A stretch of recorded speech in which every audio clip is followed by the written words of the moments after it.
about your story, about how you ended up here from the addiction a long time ago. From the addiction, what I usually tell people is quitting heroin is the easy part. After that is the more difficult part.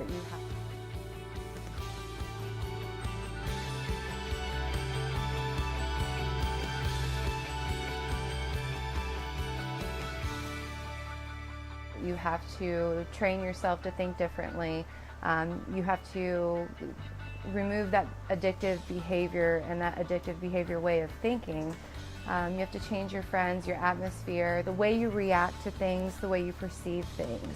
And by the time I was 21 years old, I was doing crystal meth and anything to party. It was a constant party for me. Finally, when I got to the point, I was in Indianapolis, I was in a very terrible relationship. It was very abusive. We were living in hotels and there was no structure, there was no security. It was every single day, the only thing that mattered was getting that fix, was getting that heroin. And at that time it was black tar heroin. And I felt that that was about as far as a human could go with an addiction.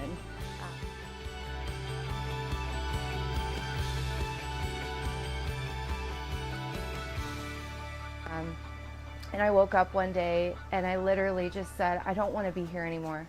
I don't want to be this person anymore. I know I can be somebody else.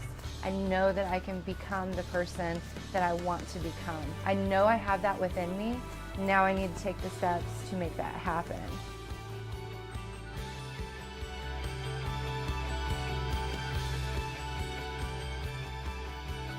I didn't want to be a slave to a substance anymore. I wanted to depend on what was inside my heart and soul and my mind instead of depending on a substance to make me feel again. And so I knew that I had to work on myself tremendously. People lose a lot of things in addiction. I know you and I talked about that, but you're able to regain a lot of things back into your life. Can you talk about that a little bit? What you lost, what you're able to regain? So throughout my addiction to drugs, and especially opiates, I have a almost 13-year-old daughter, I know, but when she was only a year old, my family and I made the choice that it was in her best interest that my parents raise her.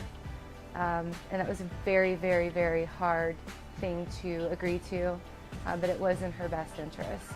And so because of my drug addiction, I was out of her life for a very long time. But back to Middletown, that was one of the first things, the first goal that I made was to start to build that relationship back up. Not just with my daughter, because of course that would be there regardless, but with my parents, with my family. They needed to know that I was serious this time. They needed to know that I was changing and that they could trust me. And so it took, 3 years for me to be able to prove to them and to show them that they could trust me and that this was real, this was staying this way. Just because I quit heroin, just because I got clean, didn't automatically mean that everyone was going to start to trust me and believe in me again. I had to earn that.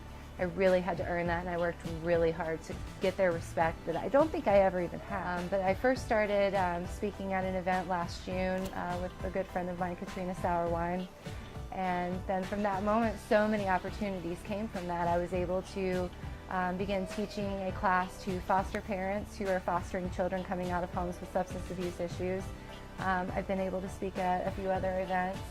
For a person like me who is, used to be a criminal, as a heavy drug addict for a very long time, and here I am, in a beautiful home with great friends and a beautiful life, a wonderful family, an amazing husband, a new baby, a connection back with my older daughter who's here very frequently on the weekends.